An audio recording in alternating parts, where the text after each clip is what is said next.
Hello and welcome everybody to the Galactic Family Podcast. I'm glad you guys are here and this is going to be a great episode. But before we begin, I just want to take a minute to honor our subscribers, our oldest ones. You know, some of our oldest ones that we've had here in the podcast, Planet Popstar, D Nits.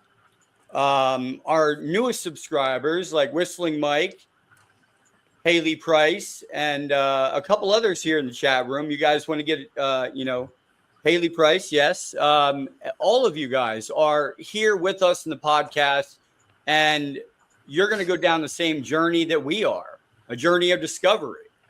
And I just want to thank everyone for being here. And thank the Tedesco Brothers for being here as well, too. And they are now, this is the introduction I had, but we're joined by the Tedesco Brothers, pioneers of serious civilian UAP research and the creators of the Nightcrawler, a mobile sensor-dense investigation platform designed to document and analyze anomalous aerial phenomenon in real time. From high-stakes coastal night operations to live multi-screen analysis inside the Nightcrawler's mobile command environment, we explore how disciplined field methodology, calibrated instrumentation, and data-driven thinking are changing the way the unknown is studied. This conversation is going to pull back the curtain on what responsible UAP research actually looks like, from like visual, infrared, and environmental data working in concert to distinguish genuine anomalies from misidentifications. No hype, no speculation, just boots on the ground investigation, rigorous process, and evidence-based first inquiry in the frontier of the unexplained. So let's bring them up here. Well, not that way.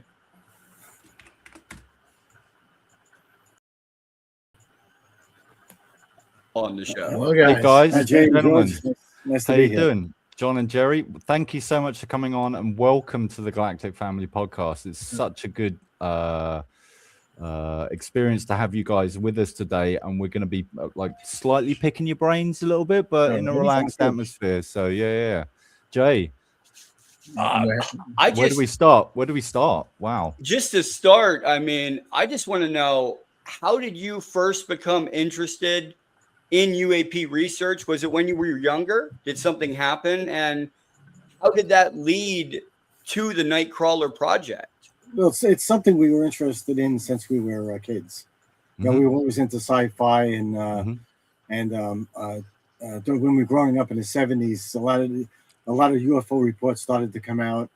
One case was the Coin military helicopter case, which we followed in the newspapers and on some of the newscasts, and we just got fascinated in it. And we like science fiction. The possibility that something like science fiction stories could be real is, that was fascinating. Yeah, and back in the day, that stuff is very rich out there. I mean, you couldn't turn from one channel to another without seeing Star Trek, or you see the Twilight Zone or Outer Limits or something along those lines. Yeah. So do you feel like science fiction becomes science fact? Is it like the invention of the mobile phone is based on the Star Trek communicator, and like looking at science fiction, pushing the imagination, asking the big questions, and becoming fact? And all those programs we grew up with. I'm a mid-70s baby, so maybe slightly younger. But I remember Battlestar Galactica as being a big one for me. And that opening sequence has sparked my imagination right the way through my life, basically. So here you are, like your careers as electrical engineers and engineers. So heavy. I mean, I'm just going to assume guys are part Vulcan and like know your mathematics pretty good, right? And so like you've had your careers, live long, totally broke, blessings, and so was this something that was always bubbling as brothers in the background while you're pursuing your careers? You were like, okay, you know, I'm really interested in my area. I'm from Woodbridge in Suffolk in England. You may have heard of the Rendlesham incident. Oh, yes. So that was at the time I was 4 years old that took place. So, you know, we all have our key local, if you want to call it, UFO, UAP experience, or something happened in the background that maybe we were aware of. The coin incident, I'm not too au fait with that. What was that? What was the coin experience for people who may or may not be aware of that one?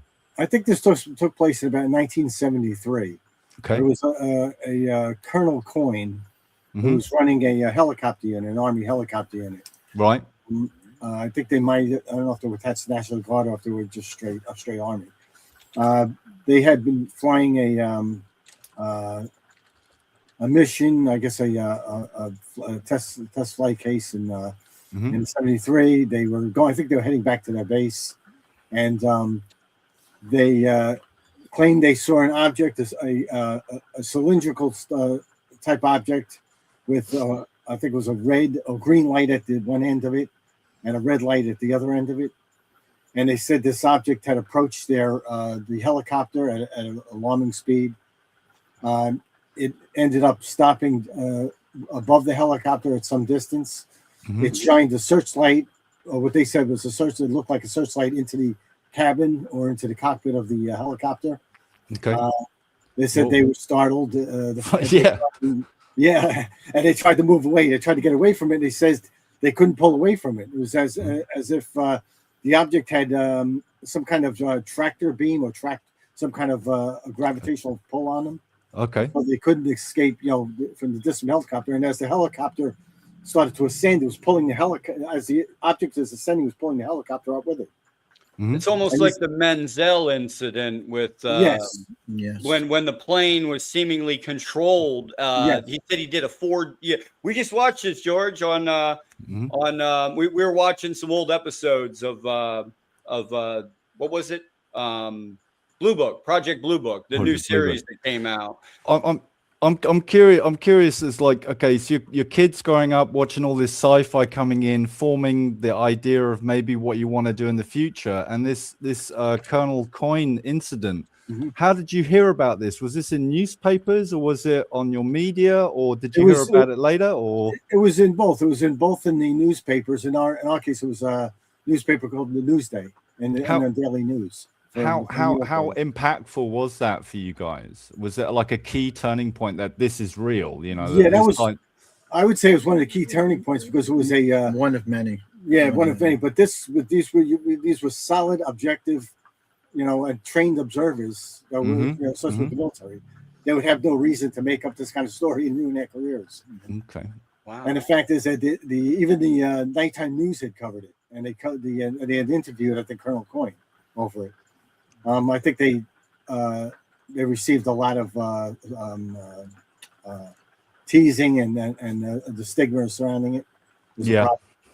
But they had come forward and they said when this object pulled about a certain distance upward and it finally let go or detached whatever the force was that was being used to pull a helicopter. They got away. They reported it. They did report it back to the base through whatever channels that they normally would try to report that. I can only imagine it sparked your imagination as young people, and then presumably you guys went to university after college, high school in America, and you found yourselves in engineering. Obviously, that point with the Colonel Coyne incident and a few others, I think John said there as well along the way. So your brains are open. You're thirsty for information. You're watching and reading and comics and everything with the sci-fi, going, "Wow, this is like the future. This is what we're going to do." And then eventually, you guys move into engineering, which is beautiful because I've said a few times on this podcast. You can have your theoretical physics, but it takes an engineer to actually create the item which is of use to everybody. That's right, correct. Yeah, so the engineering brain is amazing in itself. But kind of moving forwards, when was the inception of the idea of, hey, we're going to get this remote vehicle, this RV, this camper van, as we call it in the UK? When did that occur? When was the conversation about that? The interesting thing is we always had talked about doing something that would focus on UAPs or UFOs, at the time UFOs, now UAPs. It wasn't until the release of the ODNI intelligence report in 2000, June 2021, I think. Okay. And that's when also we started working this before that. That was our that changed our focus to UAPs. But a couple of years before that, we wanted to do environmental surveys for electrosmog and exotic electrical phenomena like ball lightning and there's something called dark lightning.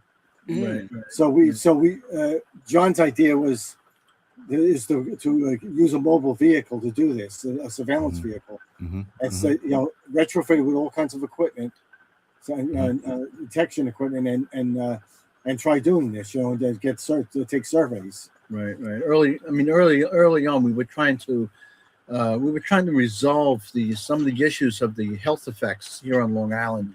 There was lots of folks coming down with breast cancer and lung cancer, and we had big industries out here that not only were there some of there was toxic chemicals involved and so forth. We also we have a very large laboratory here, Brookhaven National Laboratory, which has a large collider. Oh wow. So what we were trying to determine at the time is whether or not there was something being given off, as EMI or what they call electrosmog. That's contaminating or producing such an intense field that it's causing these rises in the health effects and that sort of thing. And we wanted to basically, quantify it, do some measurements and document it from one end of the island to the other, coast to coast. And we established a mobile laboratory to do that with spectrum analyzers and that sort of thing. And we were going to meticulously just map out the whole island. So hold on. So how would you describe, now that you brought up the Nightcrawler, how would you describe that to someone first encountering it for the first time? Like, you're driving up in the Nightcrawler, it has radar on top, it has infrared, it has what all is incorporated into it? So the Nightcrawler, it's got an extensive sensor platform. We have multiple radar systems. We have marine-based X-band radar, 9.4 gigahertz. We have horizontal, vertical scanning radar, 2 different geometries. We have spectrum analyzers, large parabolic antennas. Some of them are small. We also have camera systems, multispectral, hyperspectral camera systems. So we're doing a complete environmental survey at that point. We have magnetometers, we have Geiger counters, we have gamma ray spectrometers, we have you name it. It's whatever we can incorporate into this mobile laboratory. That's exactly what we did. Yeah, we wanted to. When you go into an area, you're set up. When you get there, you're in what you're going to be censoring. So it's like you're ready to go. Yep. And that was the objective. Something that would offer us environmental protection from the elements that to be out there. Something that was a central location for all the equipment, and something that was mobile so we can get around. Right. And like you say, it was ready to go. The instrumentation, at a moment's notice, can be up and running, and everything is being recorded. Everything is being streamed. Whether it's video data sources or it's instrumented data or detectors, various different detector sensors that we're using. Everything is being recorded at one time. And the other thing is, we didn't want to be the only way to put that amount of equipment in one location is you'd have to have a fixed location, which we didn't want. We wanted to be able to be mobile. Right. Yeah, I'm interested actually, like your criteria for selecting equipment, considering the room constraints of the vehicle. I mean, like, although it may be a large vehicle, by certainly by UK standards, but you've got all this, like, there is only a limited amount of space. So, Sure. It leads on to the question of kind of like, training on these bits of equipment, selection of the equipment. You guys must read a fair amount of, like, Radar Monthly or something. I don't know. Like, we look at all the specs of the equipment we were purchasing. Yes. A lot of it was an evolution. We had great equipment starting out, but as we were learning about these things and what worked and what didn't work, our equipment evolved. We're actually on a 4th generation system. Right. Yeah. And the two of us, and Gerald's been involved in the aerospace industry, the military aspect of that.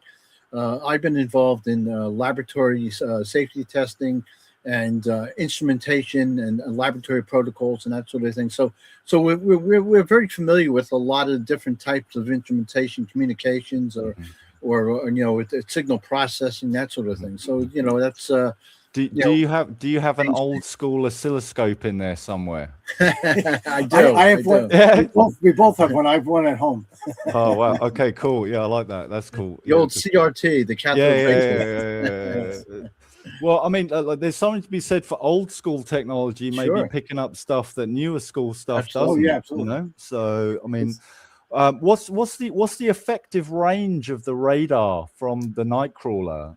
Is it like how far out is that intercept going? I mean, like, obviously you've got the shell of the vehicle, the vehicle itself, and then one or both of you in the back room on the radar system. Like, how far out does that go? So our radar system has an extent of about 44 miles. Wow. We're scanning horizontally 44 miles. We have a radius of 44 miles, and we also have a 180-degree scan of the skyward.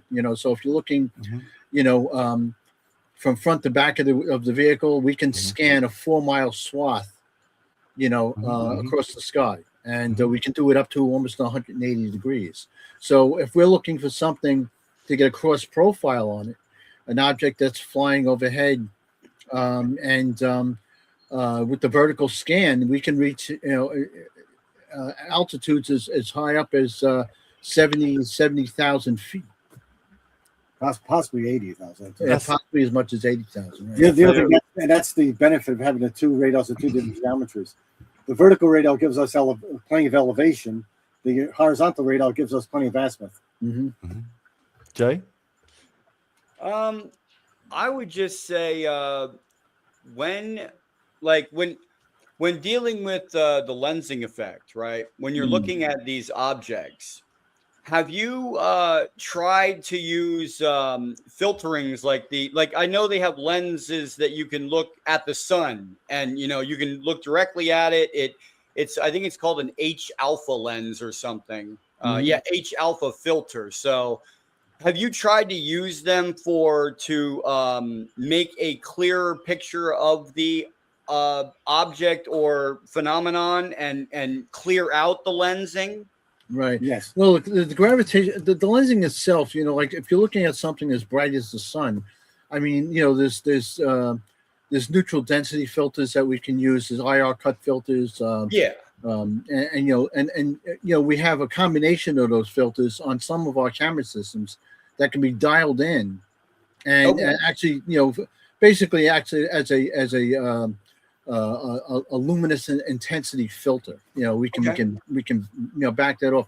As far as the actual content of what you're seeing, the distortion effects itself, without sophisticated algorithms to resolve that, which I know some astronomers are doing, that sort of thing. It's it's a very difficult process. And when we're eyeballing these objects, they seem, I would say, a good percentage of the time they're not clear. They're going for a distorted mask of some sort. Okay. do you feel there's like counter optics or there's some like countermeasures these things are using? Yes. And Okay. that's something that we've we've arrived at over time. Is we reduce, because we're using a cross spectral, multispectral system. Is we could see the spectral. These things go into spectral changes. Sometimes they're visible. Most of the time, they seem to appear in the infrared range. And we actually seen them have changed into those other ranges, and in specific areas of the infrared, from near infrared to shortwave infrared to occasional longwave infrared. Yeah, they seem to be able to manipulate or signal manage the electromagnetic spectrum to some extent. So they're they can change phasing the like position in and where out they of are. different spectrums then? Sure. Yes, it's a signature management. Yeah, so it looks like they can Signature change the spectrums, and then that looks like gives them the ability to hide. Wow. That's because then they can just like, okay, oh, you see us on infrared. Oh, we'll just skip over here to this one. Exactly. Right. Oh, And above and beyond that, it's the maybe the sheer nature of how they their propulsion systems work. If there's gravitational bending, gravitational lensing going on, this might not be intentional. And I mean, it might be just that, what's happening is that distortion, that field around it, is causing light to be distorted in such a way, refracting it and bending it, and that, giving that distorted appearance. In your opinion, would that suggest intelligent design?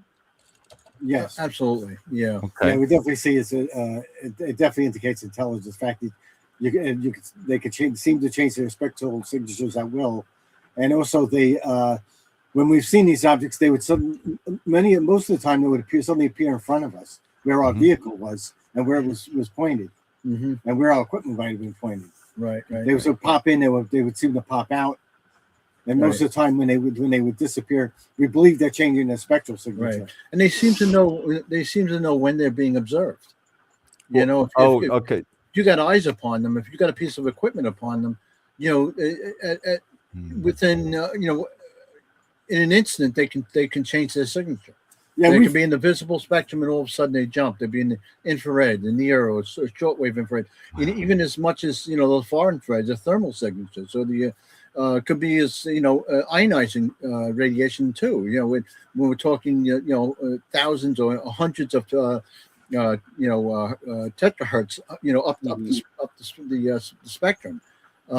So these things can manage in a great percentage of what we've looked at as the electromagnetic spectrum. And that's the reason why we want to look at as much of the electromagnetic spectrum as possible. Yeah, like I think electromagnetic, generally the kind of like the whole radiation element, like they're right in there. I've got a question for you. Like with Nightcrawler 1 and 2, and now you're on your third vehicle. Is that correct? Yes. Are you on your third vehicle? Okay. How and you guys are based in Long Island, New York. Is that right? Yes, that's correct. Okay. Now the United States is quite a large country.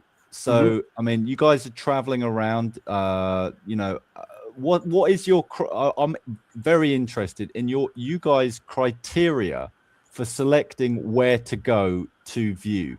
If it's just a case of kind of going 2 miles down the road and watching and then seeing something, that's fine. But do you get, I'm presuming or assuming that you have a lot of like contact with people saying, hey, I've got some crazy stuff happening, get over here, right? So if these emails or messages are coming through to you, what's your criteria for going, this could be a good place to take the vehicle and go and set up for a weekend or however long you guys kind of do your observations? Okay, so I'll start with how we started on Long Island. We had spoken to a couple of the pilots, and mainly Ryan Graves, who was one of the witnesses of the objects being seen off the East Coast at an area called Whiskey 72, where they do their training. Right, and he was a Navy pilot. Yeah. F-18 Navy pilot. But they were seeing him. He was saying, and we had a conversation with him. He was seeing these things. He said for him and the other Navy pilots was for over about a 2-year period. This is practically every day for that 2 years. and these objects seem to be about 10 miles off the shore, going out to sea. So the fact is, Long Island sits within that range off the coast, that 10-mile range, like a sweet spot. It was a sweet spot, right? And Long Island has a large percentage of sightings, which has been it's historically been recorded. So we picked the coast, and we were trying to see what these pilots were seeing. We also we would look towards the area where they were seeing. We could point towards the area off of the coast of Virginia and where Whiskey 72 is, and where some sightings were seen off the New Jersey coast. And that was the reason why we picked that spot. And it's an area on Long Island, which is there's a separate island, a barrier island called Fire Island. We took the vehicle all the way to Fire Island, so we would be well off the coast, very isolated conditions. It was probably the best controlled environment as far as darkness goes and that kind of thing. Right. And a limited amount of the people around. Yeah, and that was an established location initially.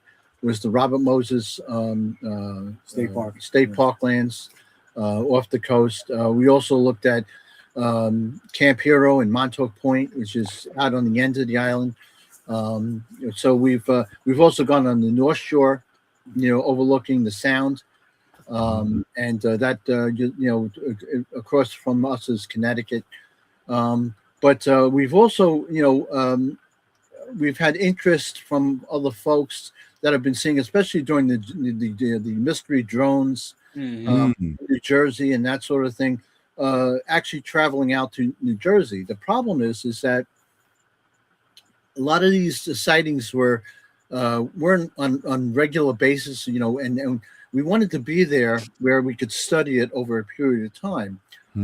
Also with the size of the vehicle and we have so many camera systems that there's some issues with traveling over the interstates and that sort of thing, bridges, and where cameras would have to be covered and that sort of thing. So we were also looking for support from law enforcement and the government, looking towards the governor and so forth to be able to make those trips. With this third iteration of the RV and mobile laboratory, a lot of that stuff is hidden. It's and it can be shut down. This is much more. Although it's bigger, it's more mobile, and we can certainly get to a location. And now that we're also being supported, we have some funding going forward.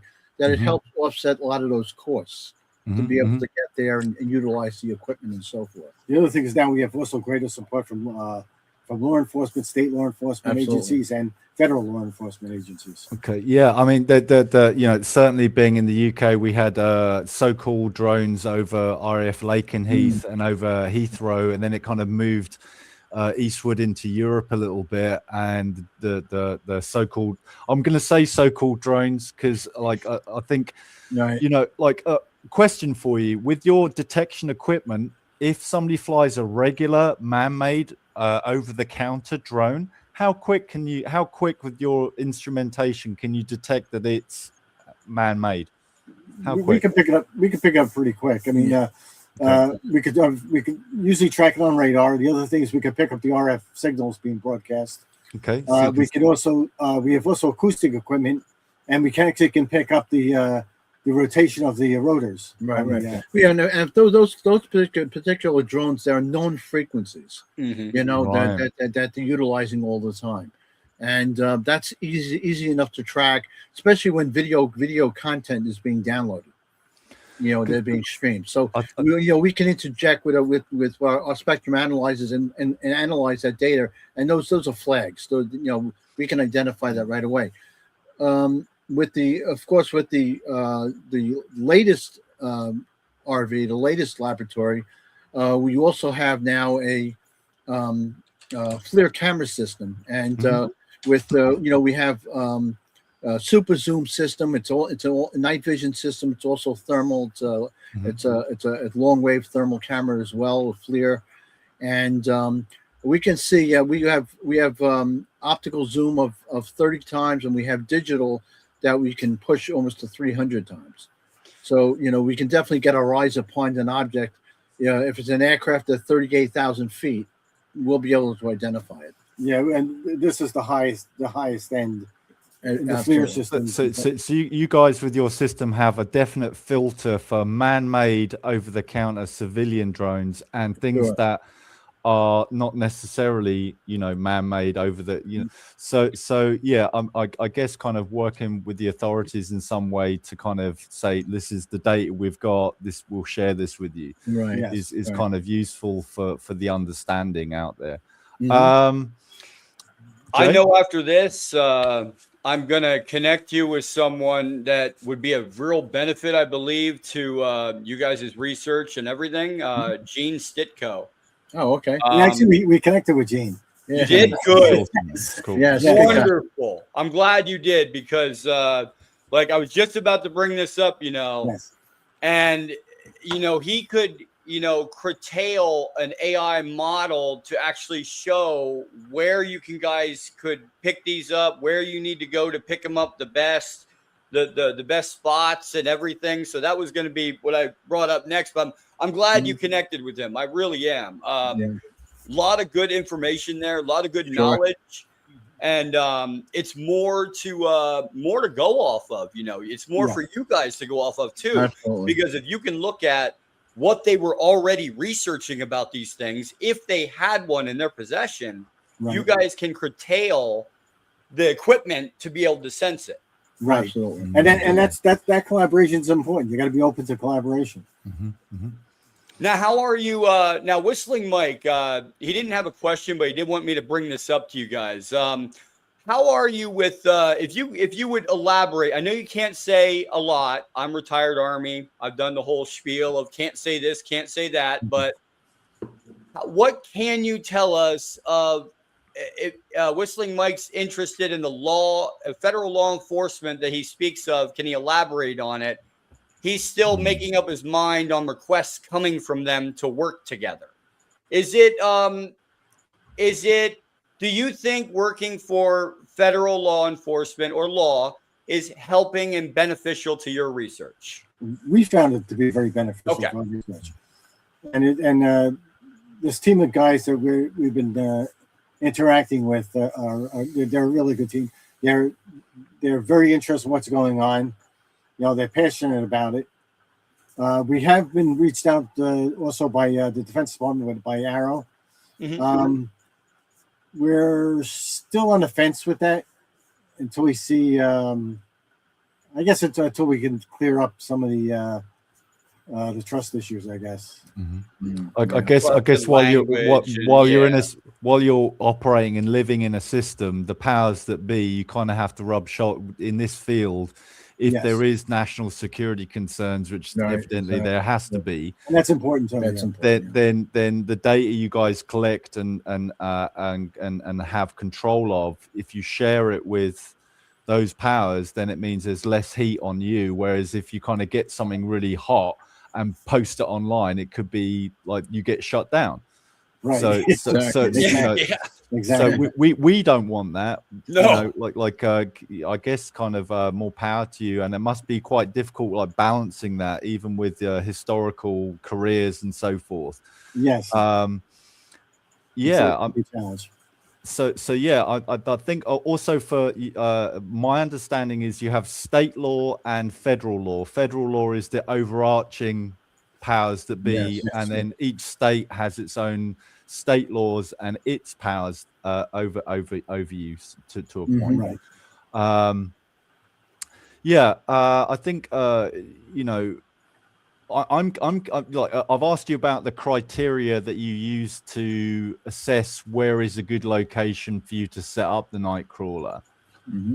I'm also curious with your detection capabilities from, right from an aircraft at 40,000 feet or a jet going over or a drone, and understanding the signal bounce back and going, oh, it's just a drone, it's just an aircraft, it's a jet, it's whatever it is. With the things that you can't, with the things that you pick up that you can't quite put your finger on as to what it is, i.e. the unknowns, with the unknowns, do you have like these are classified as orb category 1. This is classified as dis category 2. Do you have like a flow chart? Do you have we've actually established the morphology of these of what we're seeing out there. Wow. Could you go into some detail on that for us? Sure. The morphology. The first thing we do is, like I said, a lot of our work is determine which are prosaic, and that's a lot of work. That's why we need all those different sensor systems. It helps us to narrow it down very quickly. What's prosaic, what's not prosaic, what's the man-made craft from balloons and sky lanterns or whatever biomass. And then once we determine the prosaics, then what's left, the outliers that are left are the anomalies we look at. And what we've seen, the majority of what we've seen are spherical, what we call spheroids, spherical ball-like luminous objects. Most of the time they appear in the infrared. Occasionally we'll see them visibly. On a more rare documentation of objects, we've picked up cylindrical objects. We call them cylindroids. Some oval-shaped objects, and now recently we just detected triangles. Nice. Okay. So the most common of them are pretty much what Arrow has reported on their morphology is these spherical objects. I would say close to that is there's also what we hear say we find out polyhedrons or polyhedral objects. They have this multi-sided shape to them, and this may be a crossover between these spherical objects and these objects. Is it looks like when these spherical objects drop their luminosity, what we see underneath, or at the core, appears to be some kind of polyhedral structure, a rotating polyhedral structure. So we established some morphologies based on that: spherical, polyhedral, cylindrical, and triangle and ovoid. And there seems to be a relationship too with spin rate on these polyhedrons and luminosity. We've observed many occasions where, as the spin rotation it increases, so does the luminosity of the objects as well. And they can be visible or they can be infrared light, invisible to the naked eye. But nonetheless, there seems to be some kind of a with the amount of luminous quantity of the object and its rotational speed.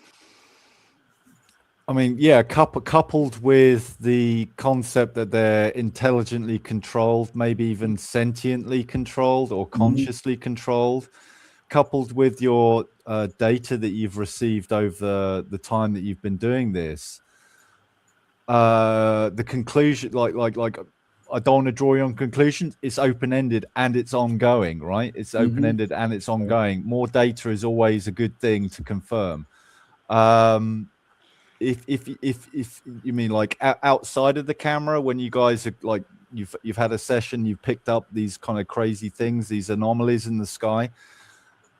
What's the discussion like? I'm curious as the discussion between you guys is like, what was that? I don't know. Was that a type 1 morphology spheroid or like a tube-like object? Do you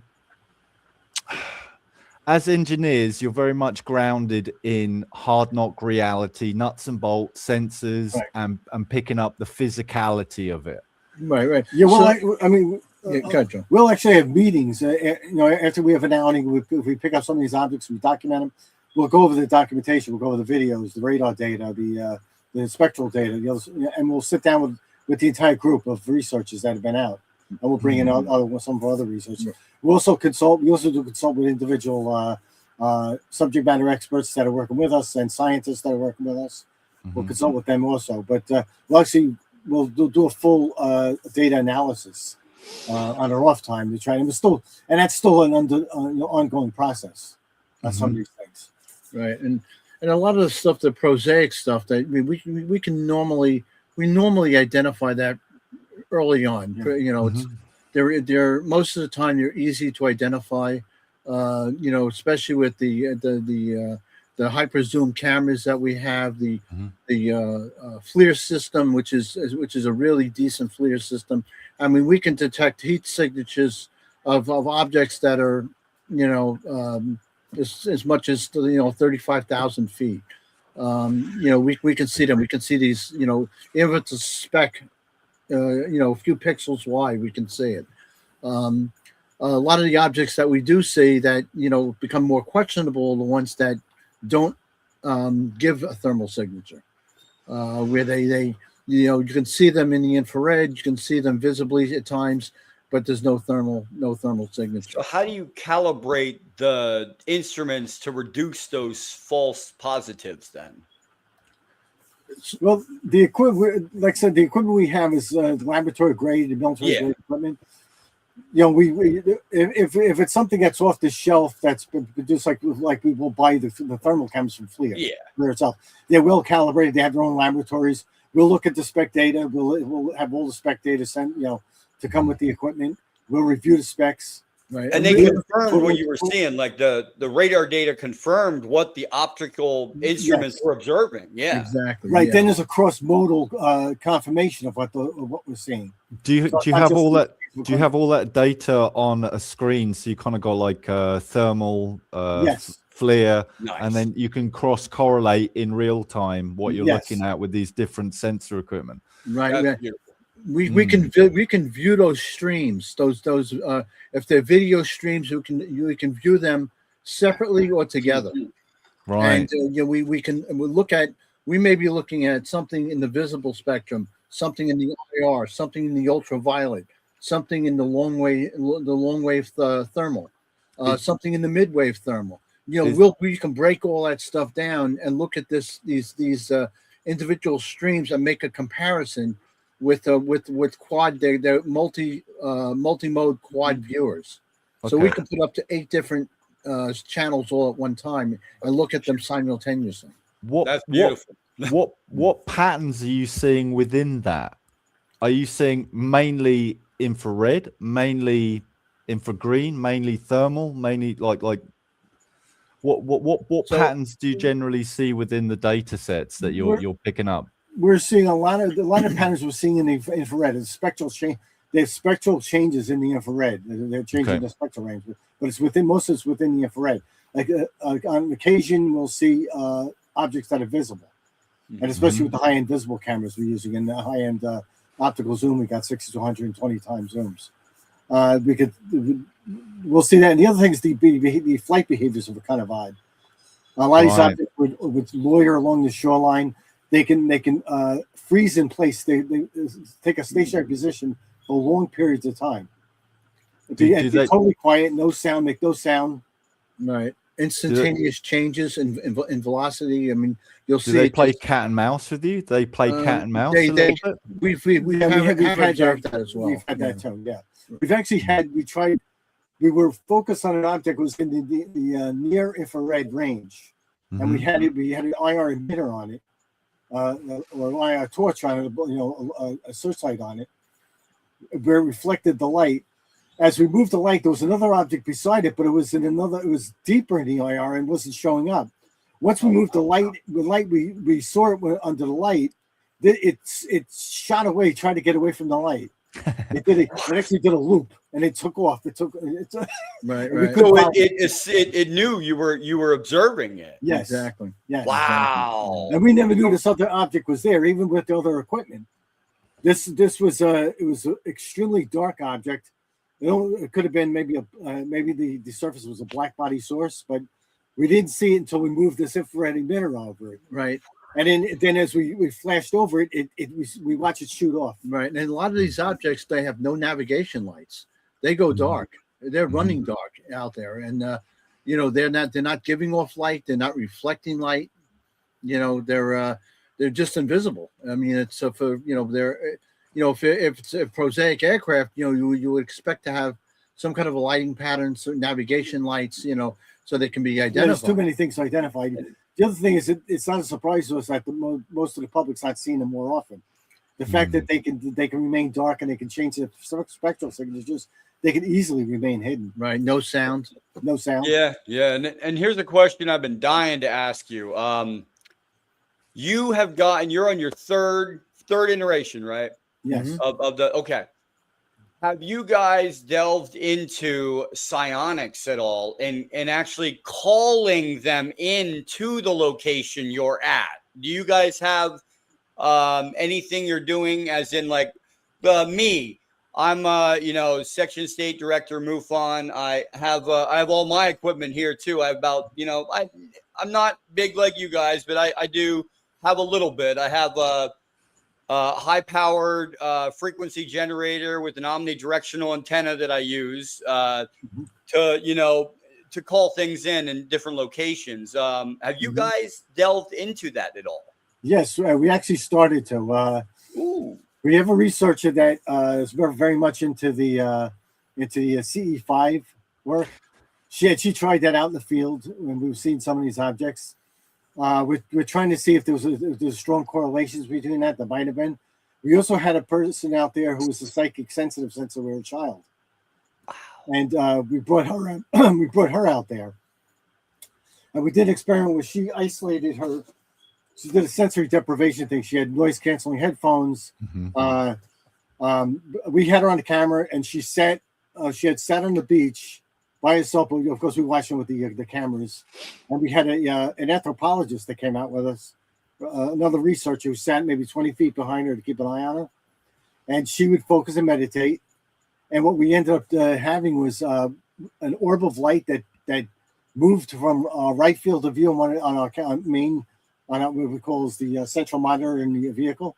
It moved from the right to the center where she was and disappeared. And then she became agitated, and we had a massive discharge of IR light that shut down our cameras. Oh, Temporary, but it overloaded the cameras and shut everything down. Wow.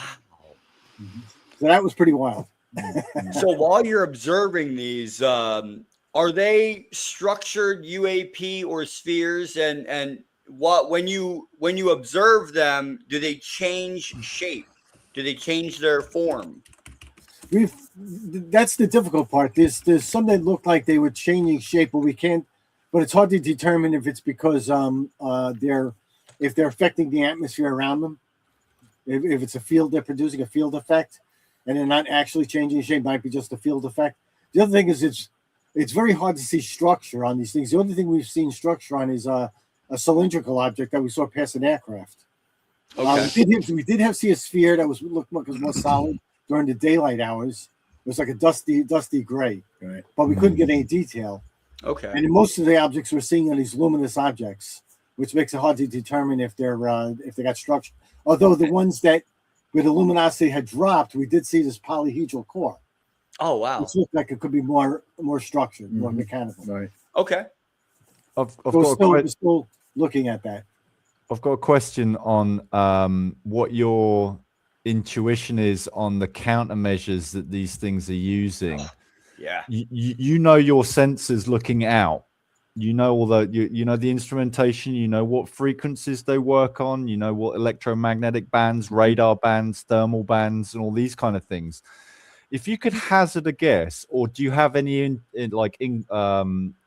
insights onto what kind of observational defensive mechanisms these anomalies are using against you, and us? I mean, obviously you said a lot of them aren't in the optical range; they're in the infrared range, IR range.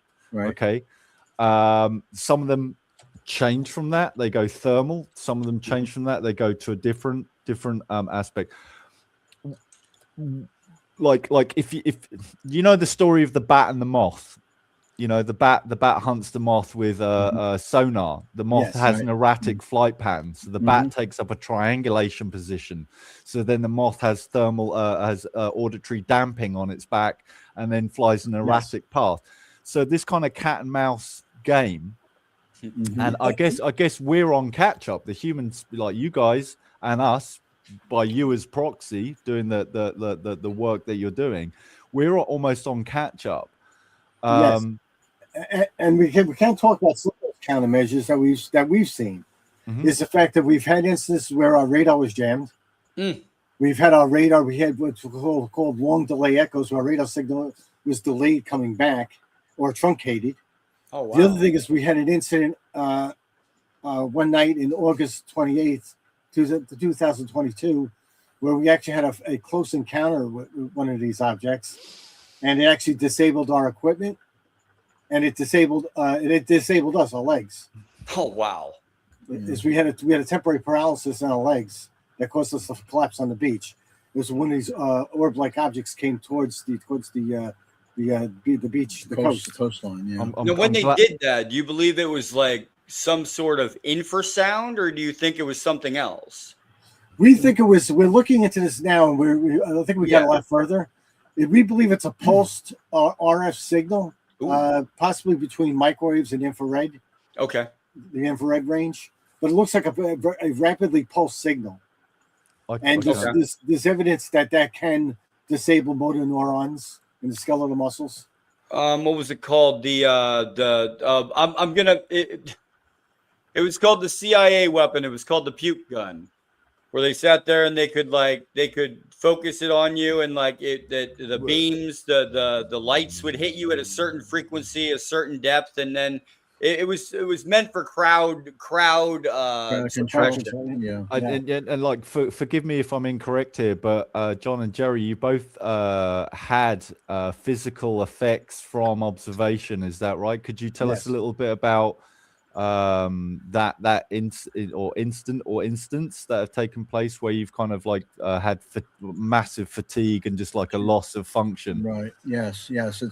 We were actually observing these objects out at sea, just over the horizon, and we figured they were roughly about 1,300 feet out, and I would say somewhere between about 250 to 350 feet off the ocean surface.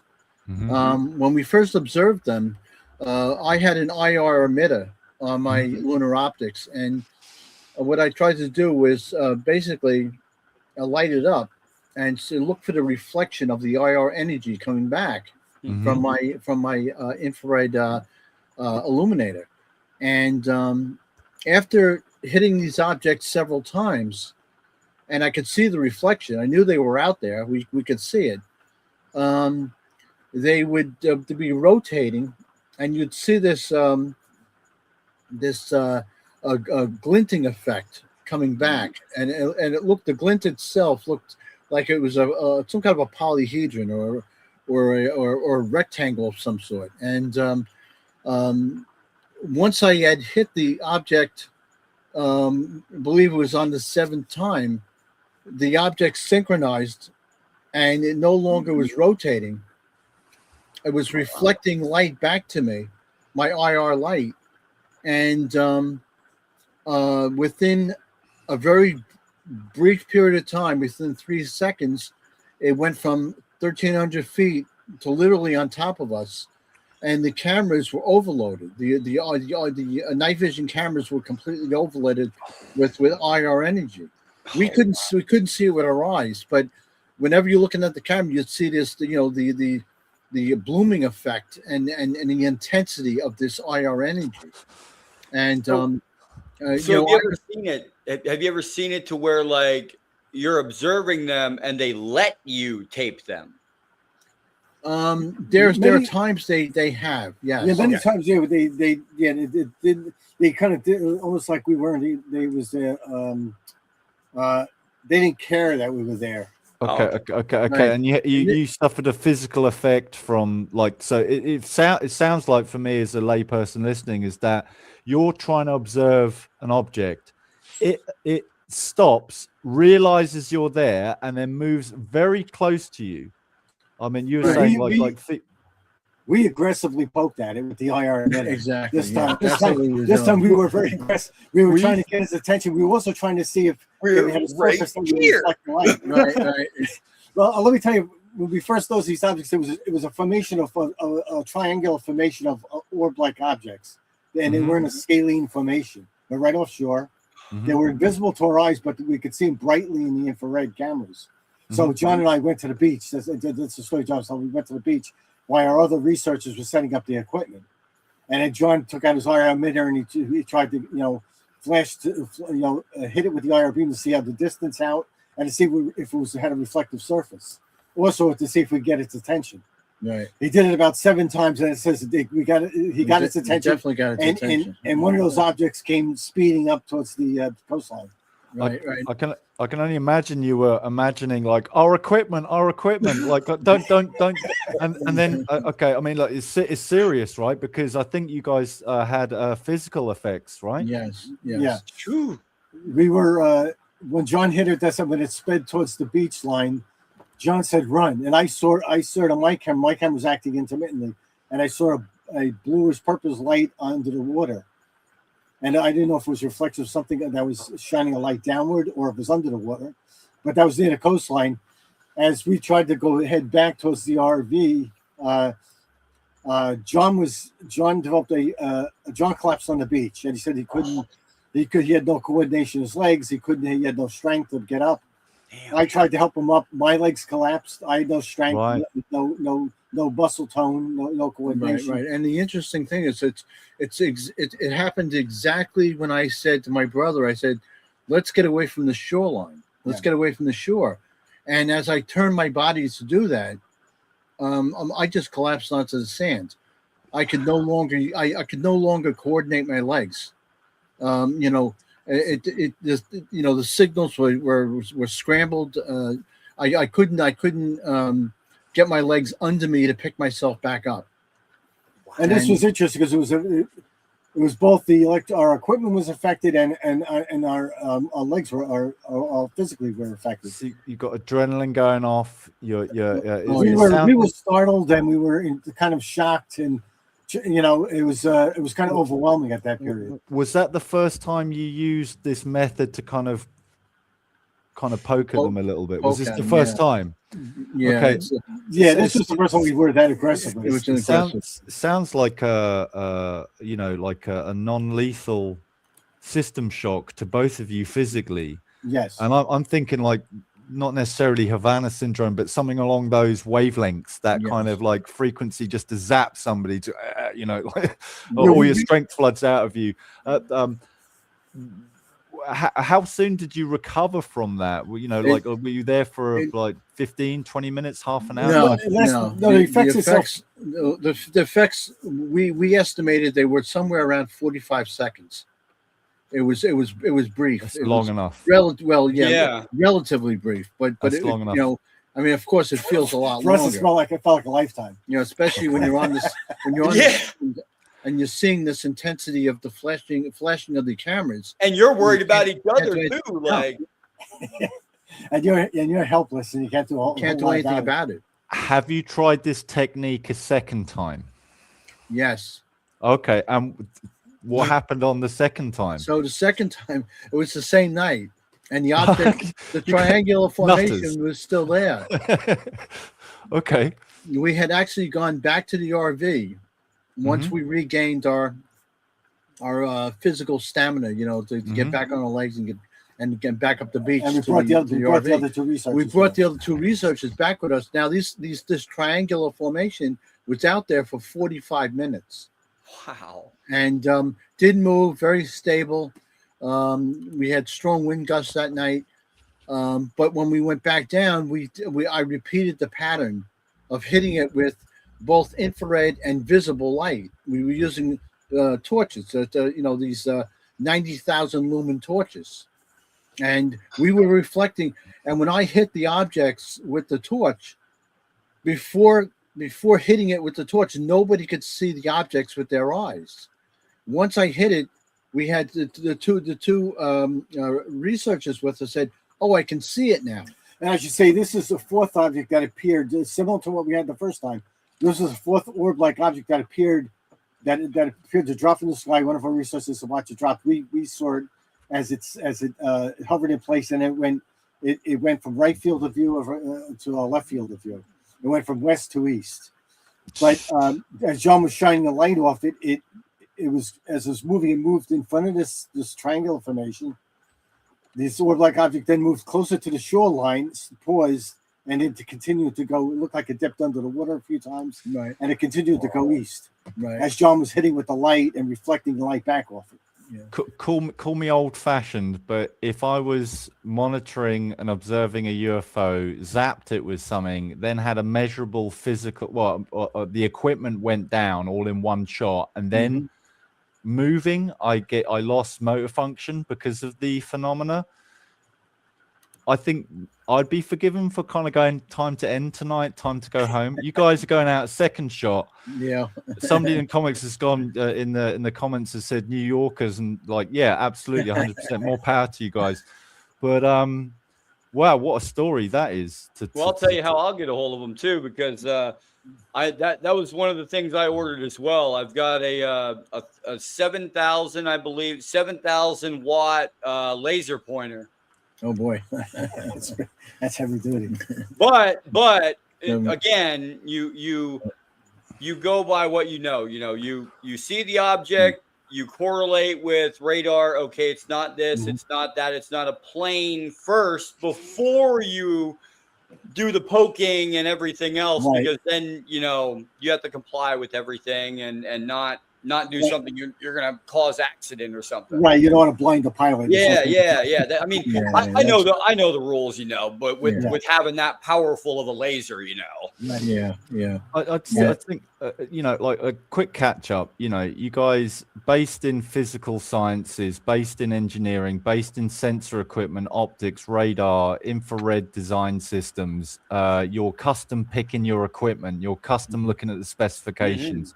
You've got a vehicle, a mobile platform to move around. You're encountering these things. It seems to be under intelligent control. Okay. It has a measurable counter, or it feels like countermeasures are taking place. What is your inclination or intuition on what they're doing? I know that might like feel free, and this is conjecture because obviously, do you think they're observing us? Do you think they're observing the planet? Do you think what's your feelings on that? There's definitely some kind of a surveillance operation going on. Yeah. But almost to a point where, there may be some kind of mapping as well. Because it looks like it's focused not on just people that might be in the area, but it's focused on the environment. They spend a lot of time over the water. They spend time over the land. We see them hovering over land, rotating for long periods of time. You don't know what that was all about. Now, it has to do with resources on the sand? Is it some kind of is it with some kind of mapping, like John mapping operation? I don't know. Right. And there's a sense of curiosity too with airliners, with boats, with ships. Whether it's if it's a nuclear powered ship, maybe it's the nuclear engines, the nuclear fuels that they're using. Or is it the radar? We don't know if it's electromagnetic migration that they're picking up on the radar signals. So this all comes into play. We actually kind of believe that with the radar systems that we're using, we think they might have attracted that they seem to attract them. So like a lamp on the moth. Exactly. Right. Yeah. Okay. You guys are working the coastline pretty heavy by the sounds of it, and I sense there's kind of a movement towards USO, or that's unidentified submersible objects, because of the location of the UAP being above bodies of water and so forth. I've got like a vision of like an even like Nightcrawler version 4 or 5 with like some kind of boat just immediately coming off the back of it. That's that's in the works. Yeah, that's in the works. Okay. We're going to expand the land operation. We're going to get beyond Long Island. We're supposed to be headed to Pennsylvania at some point. New Jersey, that's right, Connecticut. And the other thing is we want to expand. We want to develop a maritime operation. Yeah. With a retrofitted boat is something to that effect, and start exploring the coastlines. Right. And maybe out to sea. I love the fact you guys are purely into the sensoring, monitoring, and data collection. Yes. Maybe like the previous incident was like, just try that, and it was a little bit antagonistic to him, but you've got that information and you survived it. Now we got some data. You survived it. You got more data. Yeah. So yeah. Well, I mean, like it's I've said it before on the channel. My old maths teacher said, working from the known to the unknown. You guys are at the forefront of the unknown. You are leading that charge for us as, you know, viewers or people interested in the field, or as humanity, I guess. You know, so I feel it's incredibly important work. What's next for the Tedesco brothers? You know, like what's going on this year, 2026? You're on phase 3. Yes, phase 3. 2026, we're on phase 3. That's going to be the expanded land operation with the new Nightcrawler, and it's going to be the maritime operation.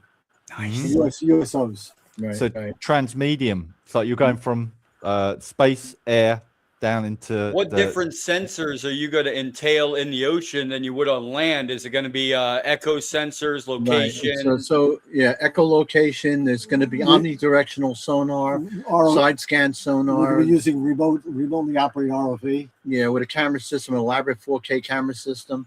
Nice. You know, so there's we're putting everything into that. And the instrumentation is so important to us. It's to have the right instrumentation, the right caliber of instrumentation, the right specifications, and the resolution to basically resolve some of the stuff that in the past wasn't able. You know, there wasn't much of a chance to resolve it. The other thing we're going to be designing a. We have a proprietary hyperspectral camera system. What we're going to be doing is we're going to be integrating that into a hermetically sealed case to be submerged into the water, and that's something we want to start using too. Yeah. Have you got any pins in the map? Have you already got the map out, and you're kind of like this, okay. We started mapping out the you don't need to say, but yeah, that's cool. I like that. Yeah, Jay.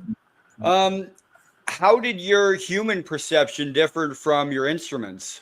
Like, you can see one thing. Like I'm seeing it, but my camera's picking it up like this. But the colors are just so much more. Right. Well, that's the difference. I mean, human perception.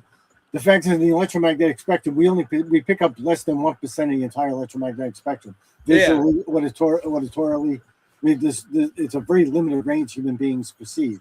I mean, dogs, birds, perceive wider ranges in different areas of that spectrum. So our objective was, of course, increase our sensory spectrum, with all the equipment. Right. So it gives us a much better vantage point. Right. And I think as human beings, whether call it a sixth sense or whatever, we do have a tendency to sense certain things that are around us that we may not see, we may not feel in certain ways. Yeah. And our sense systems are seeing. They'll see the stuff that's in the infrared. They'll see the stuff that's in the ultraviolet, in the thermal, giving off thermal energy, heat energy. But our bodies, even though we're not seeing that stuff, sometimes we can feel it, we can sense it. ESP. So I mean, yeah. I love. Yeah, I mean, exactly. So that's something we'll look at. Is the possibility of a psychic sense that to pick these things up, it seems to be intuition. The other thing is we do have receptors on the body that we don't pay attention to.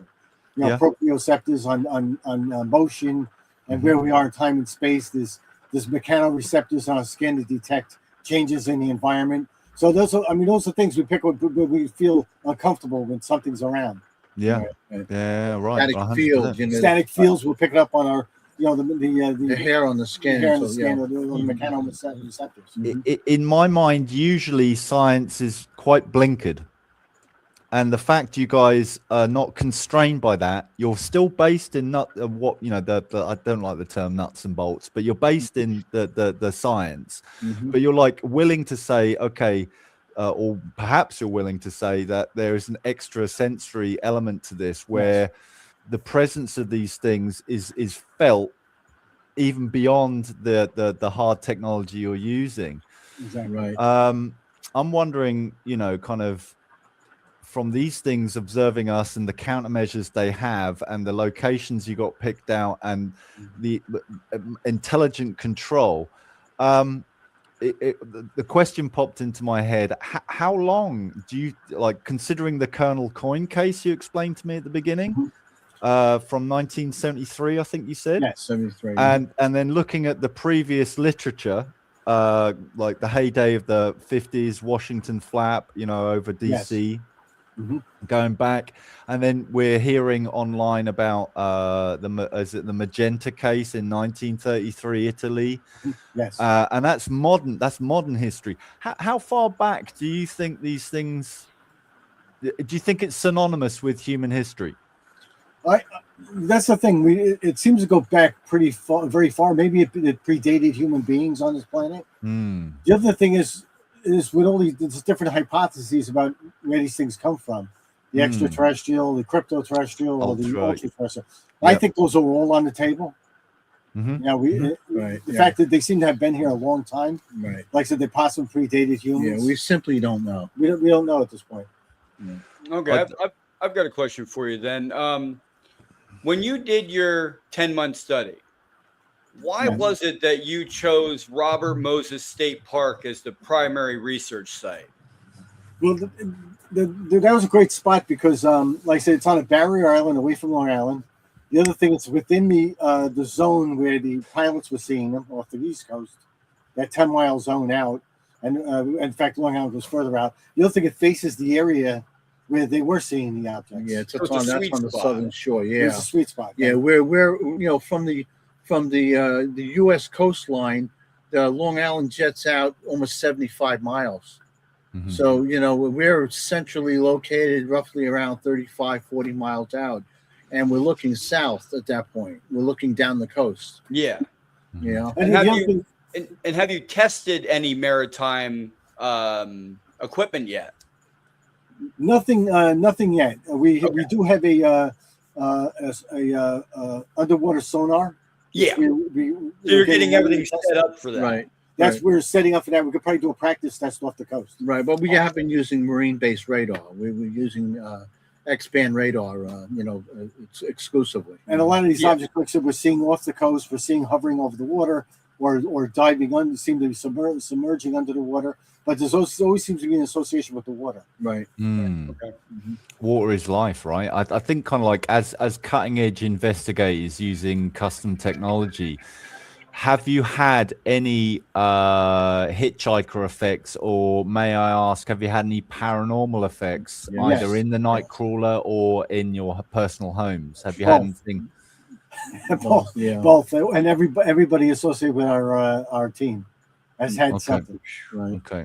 We had a major hitchhiker effect, and we actually that was documented on camera on the RV's camera, the lab's cameras. Poltergeist stuff, right? Yeah. It was one night that we after we went out, John parks the mobile lab at his home, and he went to bed. This is like 3:00 in the morning, but it keeps the cameras working, the surveillance system running. And what it did is picked up the next day when he went out there, picked up something that shut down the street lights. So 3 street lamps that were around the vehicle was shut down. And synchronously, they were shut down quickly. And we have the cameras picking up a light that was descending on the vehicle. You could see it expanding along the roll bars of the vehicle. This light, right. It looked like something had a close encounter. Yes, like that interference on the camera. So, so that was great because we documented that. So you poked it, and it poked you right back. Yeah, right. Yes.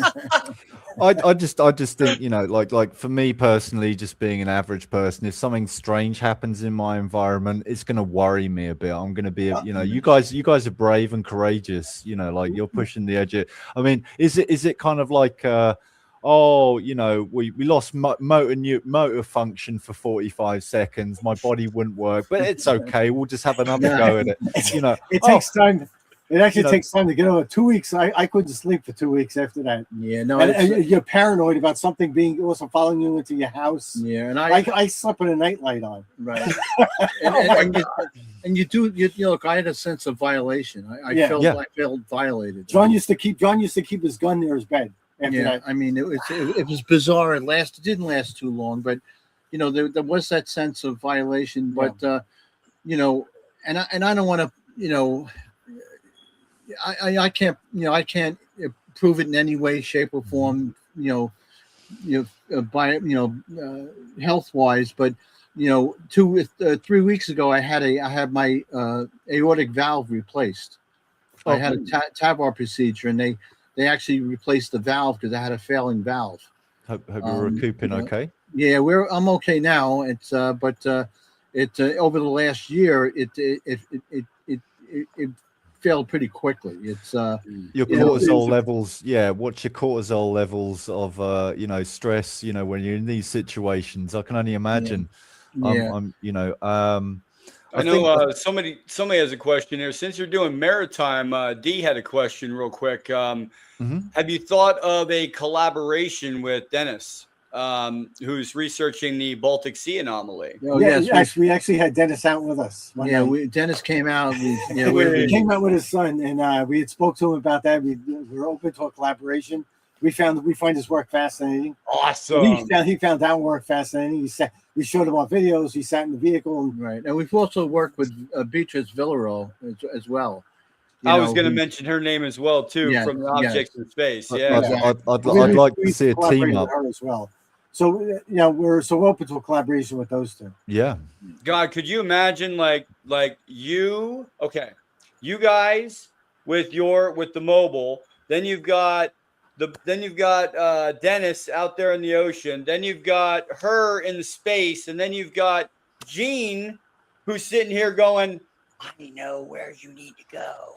I think having bringing with the equipment that no doubt you'll research for the specifications for underwater observation, if you were then to combine that with technical diving, and then going to a presumably known location or a location which has strange anomalies. I know Dennis has reported, water spouts, strange weather effects over the location, which he's kind of holding close. But it'd be great to see you guys kind of maybe on the initial phase of the underwater project, getting out to the Baltic Sea and working with Dennis. Wow, that would make that that would be fantastic to see you guys do that. Well, that kind of travel is very possible. Right. And we're always looking for collaboration. It's we want to work with other groups. We want to work with academia. It's been a tough go at times, especially with academia. But we're always open to it. We're an open book with this stuff. We share information when we have it. If people want to know what kind of equipment we're using, there's nothing to hide. It's in our book. We've actually updated all our equipment, to the next generation. So, nothing's secretive. There's nothing that we're looking to do that's under the radar. Okay, I can only imagine the custom wiring of the RV. I can only imagine the amount of glue, epoxy resin. You guys, is it neat cabling though? Just asking for a friend. Or is it kind of like, I know how it works, nobody else? I think the first iteration of that was there was a lot of cabling, a lot of work. But this one has definitely come together a little bit tighter. And we got better at it with the 3 vehicles. We got a lot better at it. The first vehicle was a bottom up design. The second vehicle was a top down design. It was retrofitted, and the third vehicle is kind of a combination. Okay. All right. Wow. That's cool. So when you let me see here. I got this question here. What does peer review look like for you? Well, we have 4 peer review papers. We're co-authors on 2 with one with Kevin Knuth and the new undersea aerospace undersea phenomena paper. We are co-authors of the Harvard paper on multimodal. Harvard's Galileo project paper on multimodal instrumentation for detection. We have 2 of our own papers that we published. One on the Nightcrawler observations and sensor detection off the coast, and we have a second paper on the anomalies that we pick up, the long delay echoes of radar. And if anybody wants to see them as well too, I do have them in the description. I have the link to the research page that you put out, or the MIT review magazine. Yes. I put that out there as well too. So Great. And people could go to our website too. And I think all the papers on there. Everything, all the papers are on there. They can read it. It's all one word: Nightcrawler, eyeonthesky.org. And they can see everything. And are you gonna now? I know you have a documentary coming up on the Nightcrawler. So are you gonna have, before I show this? Mm-hmm. Are you gonna have another one with Maritime? Yes, we believe so. We do have another one that there's a Canadian company, film crew that did. That's another documentary that's been being worked on. That's what's about this year also. I'm excited. Good. I want to see this. That's going to be awesome. Put up, Jake. Put up. Let me run throw it up. VT. Run VT. I want to see the trailer. All right, for everybody, this is the new trailer for it's coming out this year, right, sir? Or gentlemen, 2026. Yes, it's scheduled to come out this year. All right, this is the new trailer for the Nightcrawler Eye in the Sky. This is it. This is paradise. They said this watch for landmines. We're at Camp Hero. This is the tip of the tail of Long Island. You hear these crazy stories about different kinds of experimentations that were done out here with biological and as well as technological. July 26th. There is a ship out there. These objects seem to delay that radar return coming back.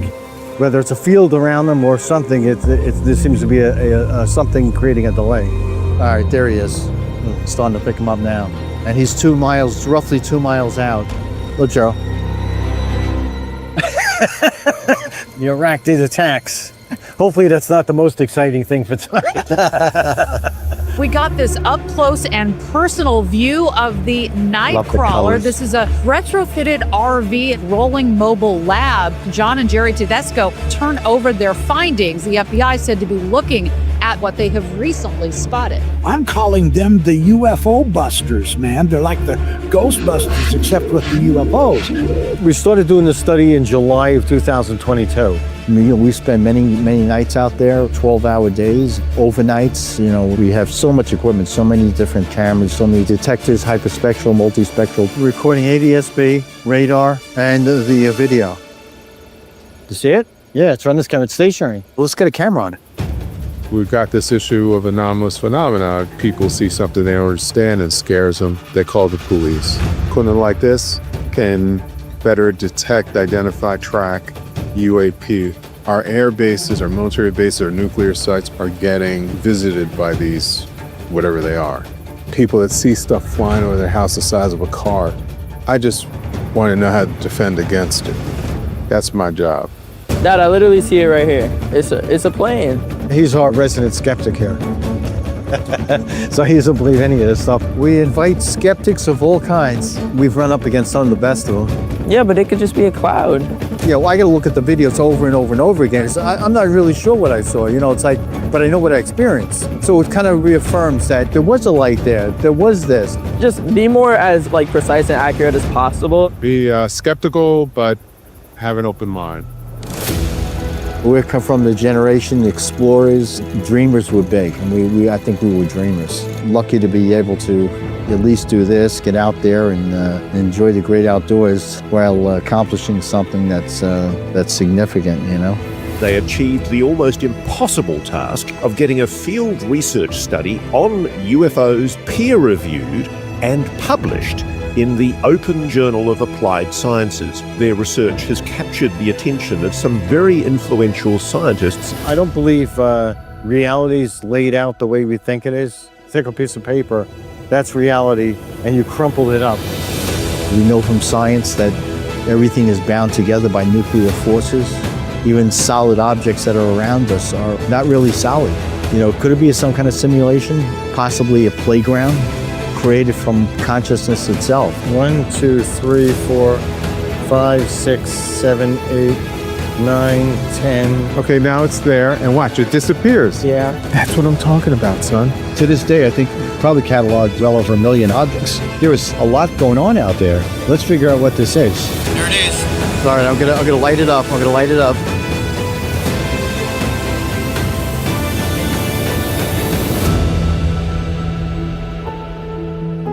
then there was I want to thank Randy Jackson, the lead singer of Zebra. He actually came out with us 2 times. He was a human audio generator. Yeah, he was a big help calibrating our system. Oh yeah, huge help. Thank you, Randy. Great music too. Yeah, absolutely. Love this music. Oh, that's beautiful. I mean, I'm hyped. I'm fucking like, that's epic, gentlemen. That is film out. When are you kind of releasing this to the general public? We're hoping soon. Okay. Oh, yeah, I just had like during the clip, the playback. I have a really bad addiction to reading the news, and I have one of the news parts is the science area.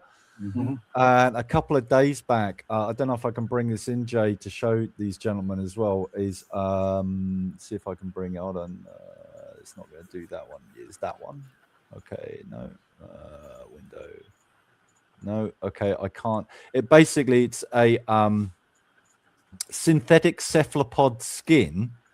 So a synthetic. You know how octopuses use chromophores to change their camouflage technique Yes. in real time. Mm-hmm. Scientists have looked into this and they've created a polymer which does the same. I'm thinking like if the UFOs, the UAP are noticing you and you're noticing them and they're changing their game, maybe you start to kind of weave the kind of optic camouflage onto the Nightcrawler, right? You stop playing their game. And then, well, I mean, maybe you have to go through a speed zone pretty quick and nobody sees anything. I don't know. But I think that like as our technology increases, presumably its technology, if it's nuts and bolts and intelligent and sentient, increases as well.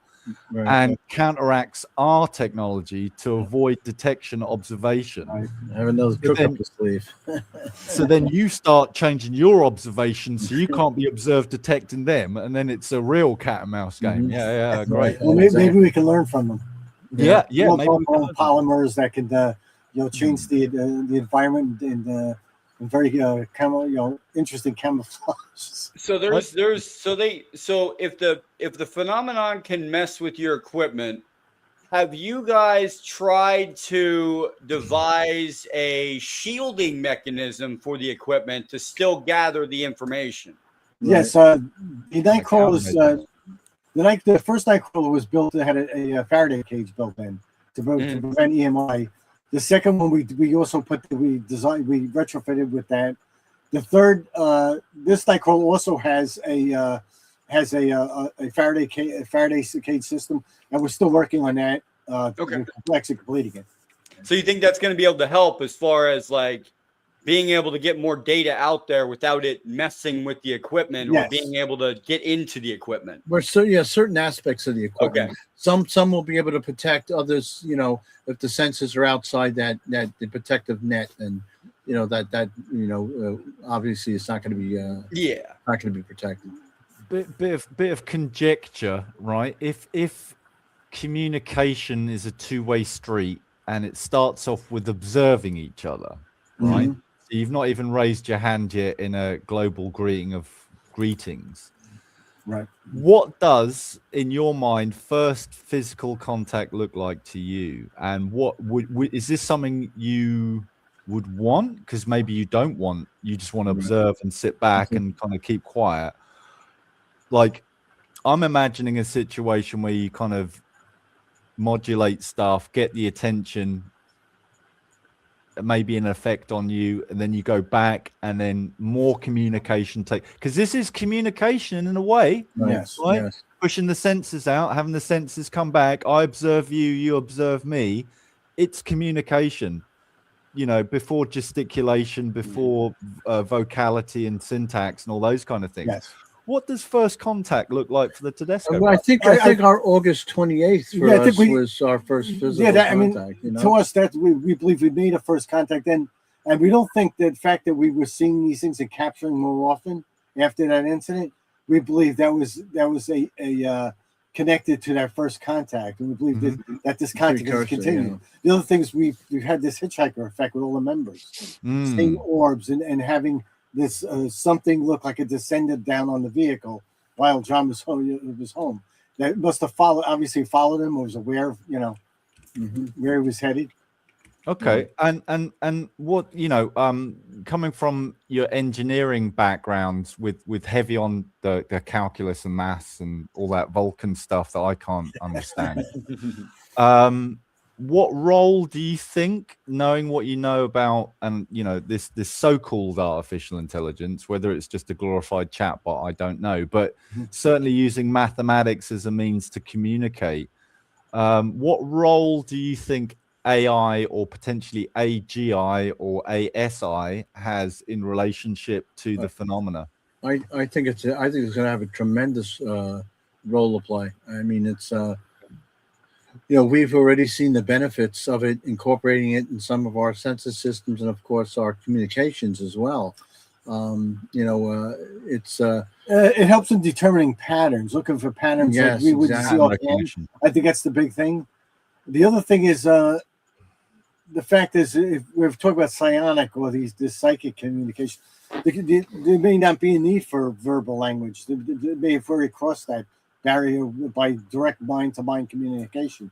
That's something we have to consider. So almost like a synthetic telepathy in between with the AI decoding and translating. Exactly. Yes. I wonder if NHI nuts and bolts physical,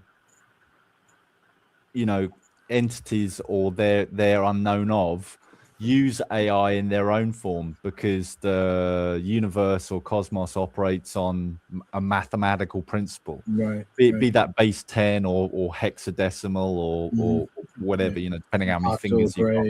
So many bridges. I mean, well, if you talk about the other thing is that's a strong possibility, is these von Neumann probes that scientists talk about, especially Dr. Avi Loeb is a big proponent of the von Neumann idea, hypothesis. I mean, that's quite possible, using AI systems that are unmanned to extend the sensory range of these beings, whatever might be behind them. We're talking about non-human intelligence. They're talking about the sphere network as well too. Like, that's what somebody had here at Random Content. Wanted to know that if you heard of the sphere network, I believe. Yes, Patrick Jackson. Yep. Yeah, Patrick Jackson. Yeah, which is that's a strong possibility. That's a strong possibility. Yeah, sure. Now, how do you engage and educate young scientists on this topic? Well, you know what, we started doing speaking engagements. We just did one actually did two, one virtually and one in person at a library near us. And because we invited the public to see it, it was nice. There's quite a bit of people that attended. Right.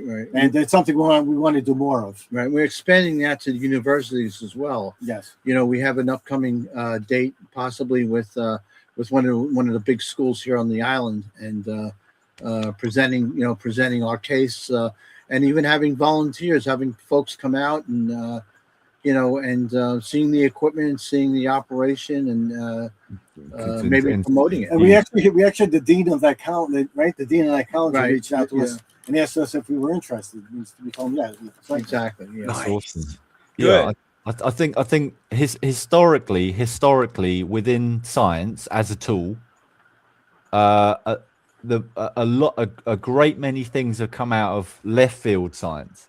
What I mean by that is, like, not academia, not university, not research labs, but the guys with the sheds in the background just tinkering, right? Right, the citizen scientists. That's right. Yeah, a lot of movement within science has come traditionally from that left field arena. Yeah, exactly. The fact that you're able to offer your time to enthuse people to get interested in UAP, to be able to like use your technology, use your sensors, use your knowledge base is a great thing. It's much credit to you, much credit to you. Thank you. Like big respect, mad props, and all the rest of it. I think like like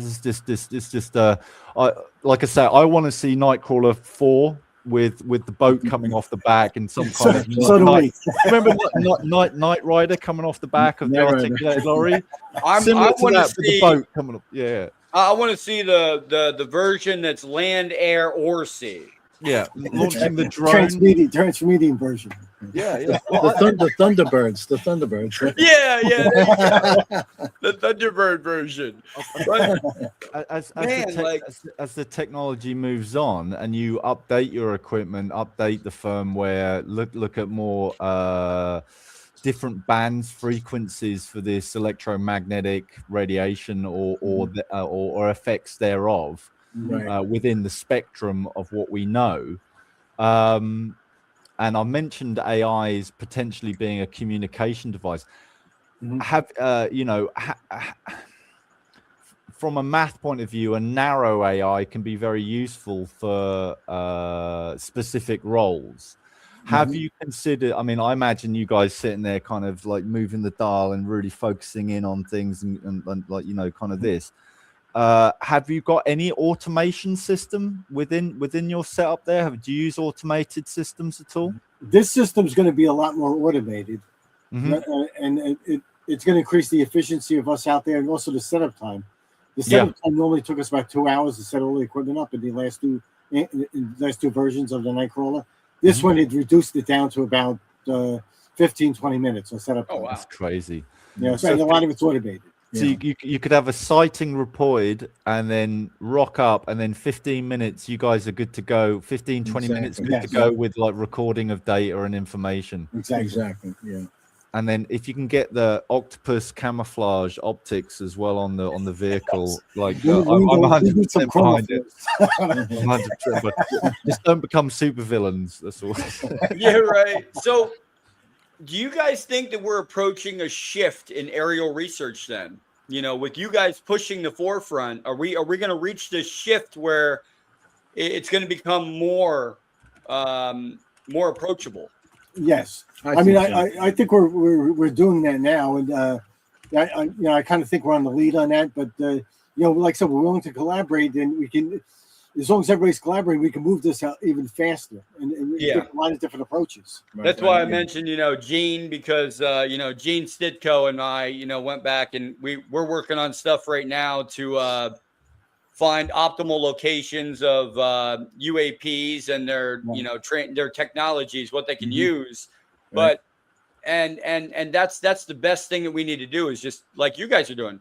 We're going to collaborate out just like we're doing here on the podcast. We have you guys on. We have, I want to get you in touch also with Dr. Andrew Morgan.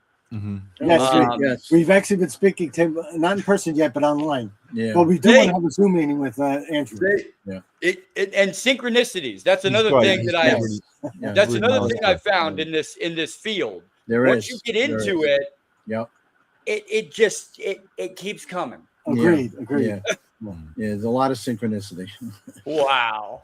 So I don't know. We're getting close to the end of our session. I think. I don't know. We're getting. Yeah, we have a couple questions here. I've got a question. Yeah, go ahead. I don't know. Okay.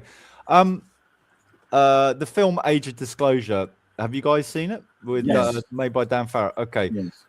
Concerning closure of disclosure and disclosure, what does that look like for the Tedesco brothers? What is disclosure for you guys? Is this information? I mean, I can only assume that an assumption is the whatever, but like some of the data you've had which you've shared with federal law enforcement, you can't share with the general public. So there maybe are things that you are aware of that maybe you cannot make us aware of, or you're unable to because of certain reasons. Yes.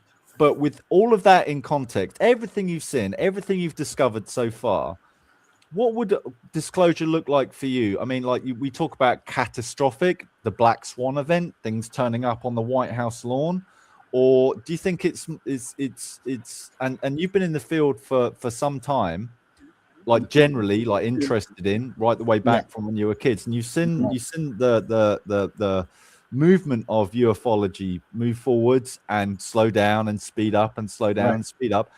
Considering the congressional hearings, considering the UAP Act, which hopefully will get through if certain people don't stop it, what would you like to see happen with disclosure and do you think we're at a precipice, or we're going to be near a precipice? What's your take on it? Yeah, our opinion is it has to happen on multiple fronts.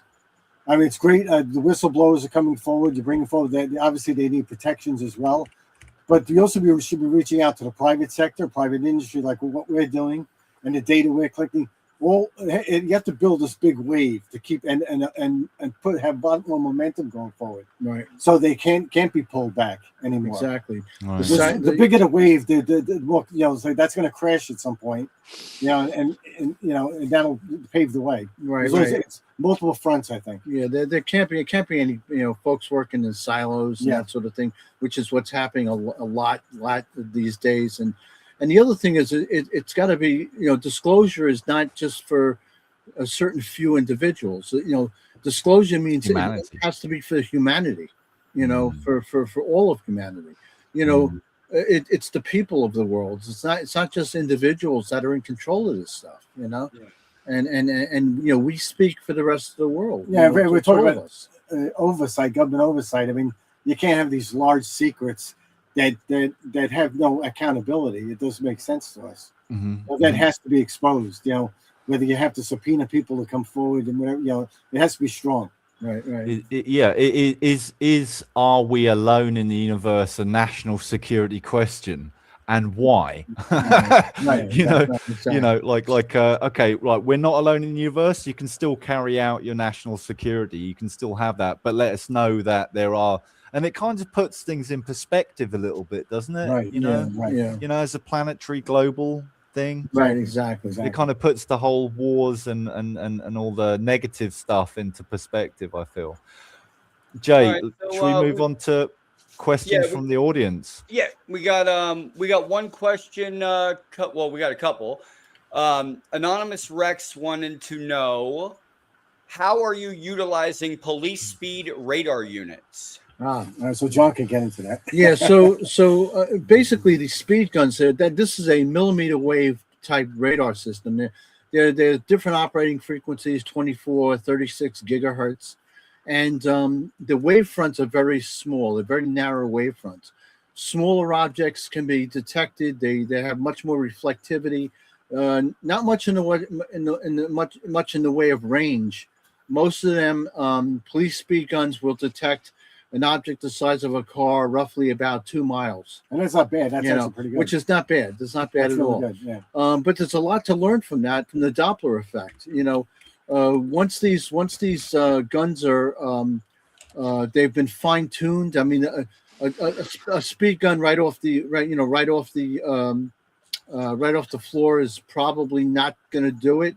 There is some revisions that have to be made, but they can be used for basically audio sensing and audio listening.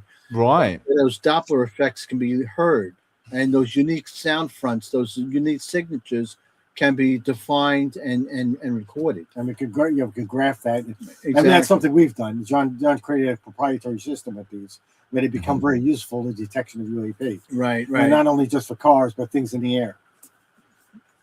Great question. Thank you, Anonymous Rex, for that. Yeah, Planet Popstar has one. This happened in the beginning of the stream when we first started. I already got a question. What kind of camera recording equipment do you suggest for a beginner recording the night sky who has a low budget and little knowledge of filming? Yeah. So you can first start with cell phones. There's a lot of So cell phones have a lot of there's a lot of sensor equipment within the cell phones. There's the magnetometers, there's accelerometers, there's luminosity sensors. There's a lot is housed in their GPS. The cell phones themselves, the cameras are getting better. They're going into a night mode. They're more sensitive to night vision, so they can be used for that. There are also thermal accessories, FLIR accessories they can plug into. Right, you can definitely get the FLIR accessories and use it as a thermal camera too, with the long wave. And that's something on a very low budget, they could take their cell phone and take advantage of all the apps in the cell phone and these accessories that could be added to the cell phone. Right, and the next version or generation would be like with the camera systems I'd be looking into Cyanix, the Aurora Black, the Aurora Pro, those type of cameras, where they have the image intensifiers, and I believe that the military has the PS3. PSV, the 4 now and 14 and beyond. Well, the 14, beyond that, and that they have the green phosphor. I think it's Aurora has white phosphor, which is good night vision stuff. But be careful with a lot of that stuff, because although it might be light sensitive, it doesn't. Some of those sensors don't peer into the infrared as well. Beyond 1,000 nanometers, and near infrared, 940, 1,000 nanometers is fine. You also got shortwave, which that takes you into a whole different realm, from 1,100 nanometers on up to almost 3,000. A lot of stuff on the market is getting better. It's getting a lot better, yeah. And it's more. You see more of those military style equipment coming onto the commercial market. Mm-hmm. I've got a follow-up question to that. Is there a role of traditional film in all of this? Some people say that because it's not digital, and it's photoreactive. Yeah, I guess that you can pick up some data that way traditionally. Right. That would have a nice evidentiary value, because it's more difficult to fake, like with the digital systems and all. So. Right. And there is infrared film as well. So. It's not just visible. Okay. Infrared film and Aurora Black and stuff. So things to look into there, Popstar. Okay. And then another question here from Planet Popstar. Since beginning their work, have they noticed a connection, sort of sixth sense, to when the anomalies will show up? In some instances, we had a feeling that there was something. They would show up, or there'd be something there. There was one night in particular that John and I were out there. And this was a night after we actually had Ryan Graves out there with a team from the American Institute of Aeronautics and Astronomics. We had demonstrated the equipment the night before. We decided to go out there the second night. And when we first went out there, we had a hypervigilant feeling. Yes. And it was a uncomfortable feeling for most of the night. And at one point in the night, we went back into Nightcrawler. We were kind of uncomfortable being outside. So we stayed in there for a little while. And what we saw was a sphere of light that dropped down from above the Nightcrawler towards the windshield. John had seen it first, and I saw him jump back, and he actually ran to get his gun because he was startled. I was watching the monitor, and so I did was look at the windshield. I know light was entering the windshield, and I saw a ball of light drop in front of the monitor and disappear. Right. And it wasn't for reasons of ET. That wasn't the. It looked to me like somebody shining a flashlight into the windshield. So it was just a fight or flight response. Yeah, there's nobody around in that area at that time. It's maybe because of the shape of the vehicle, how unusual it is compared to a regular out of the showroom. It's going to attract a little bit more attention if you're hauled up somewhere, and obviously you kind of got to make sure you look after number one. So be safe, guys. Right, exactly. Be safe. Yeah. I mean, anything you guys want to say at the end of the podcast here? What you guys have coming up? What you guys? What's coming up? What collaborations are out there? Anything? Well, we're going to be speaking. We're going to be giving a presentation. We're scheduled to give a presentation at the Human Institute UAP Detection and Tracking Summit in February. Beautiful. Cool. I think it's February 8th and 9th. So they're planning a schedule for us to give a presentation there on the type of equipment that's necessary to detect and track these things. And we're going to be going full speed ahead with the research as well, and we're going to get other researchers involved, and we want to do it much more moving, expanding, collaborating, and of course expanding our coverage. We are working. We already had meetings with certain scientists that we want to use as consultants. We have experts in topological physics, which is going to be very important in this going forward.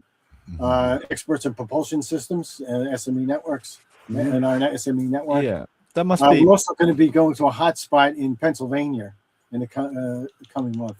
Yeah. Oh wow. Okay. Yeah. I mean, it must be interesting coming from aerospace and then dealing with this kind of situation with the anomalies and these things, and then having like from each of your individuals' perspectives on from your careers going into your interests and merging the passions of those things into what you're doing now and promoting for younger people to kind of get involved and actually use their acumen to do these things. Must be fascinating. Also, quick question from random content: how common are orbs? You know, they appear to be the most common objects that are seen. Exactly. Right. And this is not just us saying. NARCAP has said it. They've documented that most of the airline sightings, a lot of them are orb-like objects. Spheroid. Enigma Labs has reported the spheroid objects. I wonder why that is.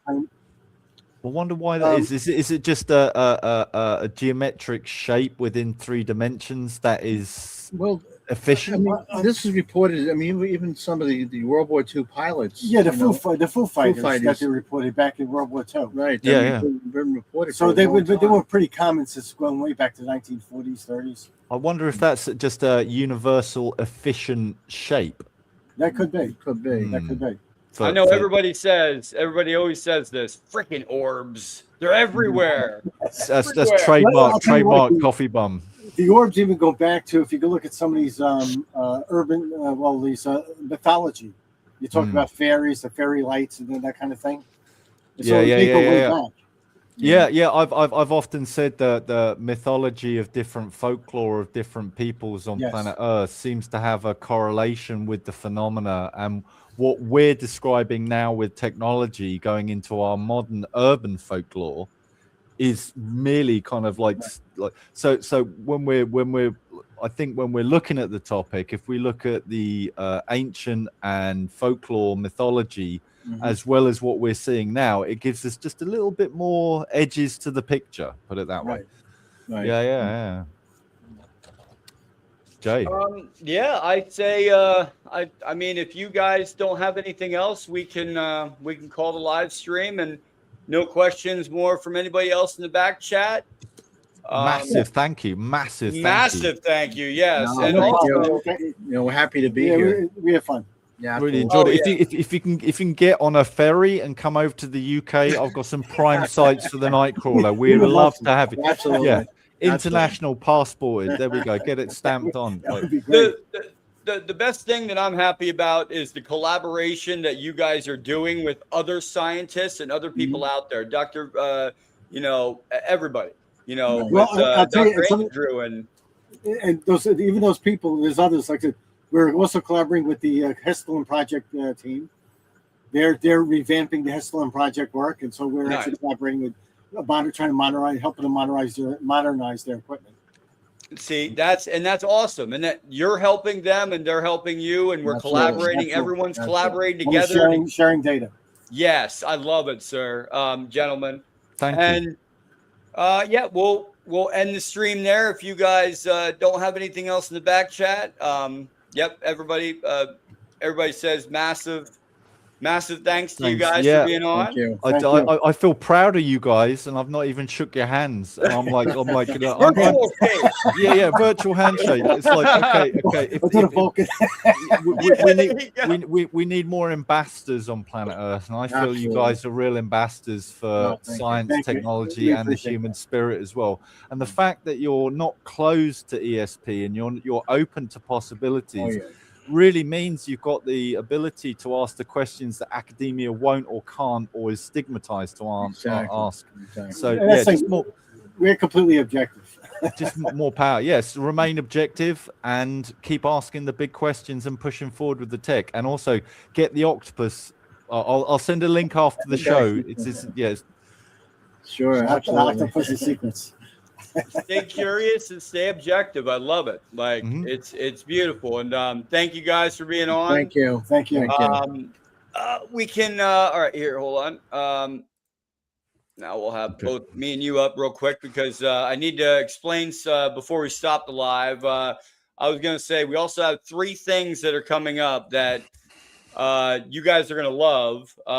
We have post-contact years with humanity after disclosure. That's with Dr. Max. Dr. Max, yeah, great guy, great individual. Dr. Max Rempel is the one who just who found the non-parental DNA that is involved in a. He's doing the sequencing, isn't he? Yeah, he's doing the sequencing of like hybridization. So he's doing sequencing of DNA hybridization. Yep, and we're doing. He just wrote a paper, post-contact years, humanity after disclosure. So we're going to be going over his paper as well. That'll be on the 12th, the 12th at 11:30. Then we have another great guest coming up, which will be now. Here we go. Whoever thought we would have a space launching facility in Las Vegas, Nevada? Yeah, baby. Now we have the Las Vegas spaceport. What stays in Vegas launches into space. Yeah, pretty much. So what we got going on here is we're joined by Christian Thompson. He's the company management officer for a new company coming out that is still private right now, but it's called the Las Vegas Spaceport, and they will be doing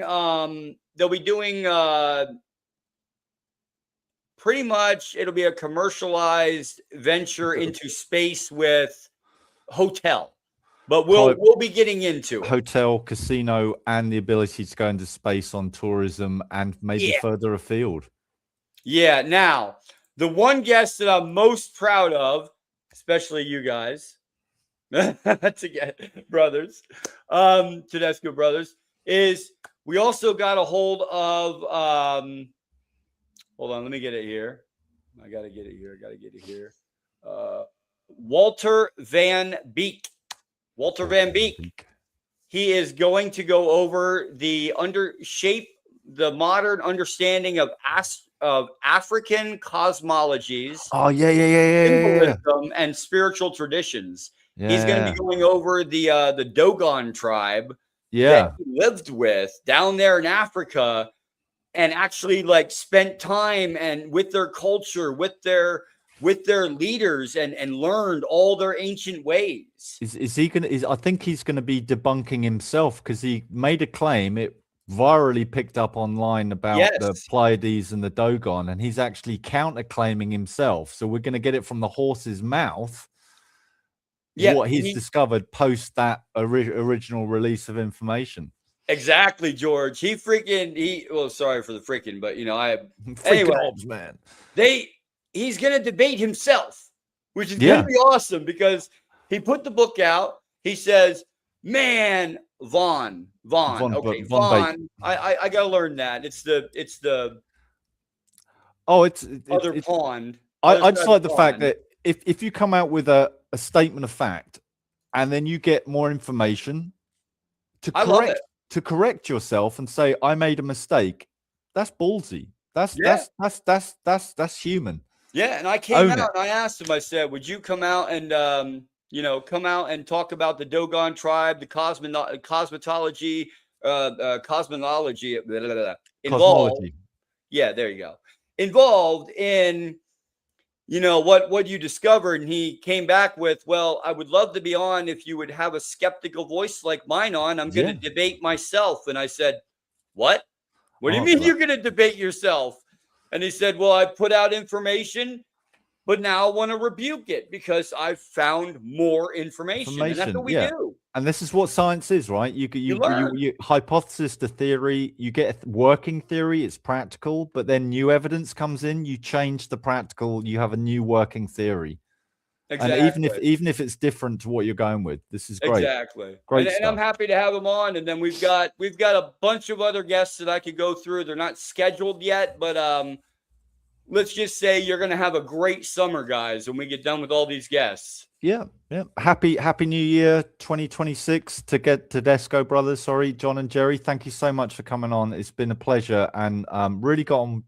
I enjoyed that. conversation. Please come on again, please.